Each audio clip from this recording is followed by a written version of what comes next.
सर्व शाळांना संच मांडण्याचा जनरेट करण्यासाठी वारंवार आपण सूचना दिलेल्या आहेत की त्यांनी त्यांचा डेटा चेक करायचा आहे, पण तो अजून देखील काही शाळांनी आपला डेटा भरला नसल्यामुळे तो इओ लॉग इनपर्यंत अजूनपर्यंत गेले नाही आहे.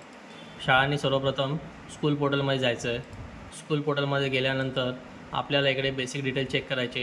इकडे संस्था हा पेज आहे, हे आपलं फायनलाइज आहे की नाही आणि तिकडे आपल्या शाळेची संस्था ही दिसते की नाही. तसेच हे झाल्यानंतर काही वेळानंतर इकडे हा डेटा शो होतो.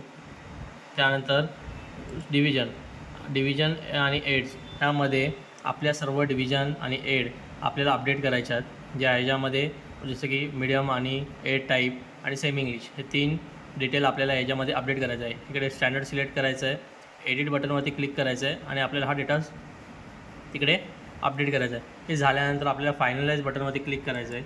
फायनलाइज बटनवरती क्लिक केल्यानंतर जर आपल्या शाळेचे एडेड, पार्शली एडेड किंवा काय असेल किंवा अनएडेड डिव्हिजन असतील किंवा सेल्फ फायनान्स असेल तर काय असेल तर त्या संदर्भातले डॉक्युमेंट आपल्याला लागतील. इकडे आपल्या शाळेतील मोबाईल नंबर, एचएमचं नाव, तो डॉक्युमेंट अपलोड करायचा आहे. त्याची साईज 1 MB पेक्षा कमी पाहिजे. तिकडे ऑर्डर टाईप लिहायचे, एज्युकेशन ऑफिसर ऑर्डर. त्यानंतर आपल्याला जी डेट ज्या दिवशी ती इश्यू झालेली आहे ती इश्यू करून ती डेट टाकून हे सबमिट करायचं आहे. याच्यानंतर ते फायनलाइज होणार आहे. हा डेटा आपल्याला भरण्यासाठी वारंवार सांगितला आहे, परंतु अद्याप देखील ह्या शाळांनी फायनलाइज न केल्यामुळे आपली संच मांडण्याचा भरपूर शाळांची जनरेट झालेली नाही आहे. कृपया हा डेटा लवकरात लवकर आपण भरून घ्यावा. धन्यवाद.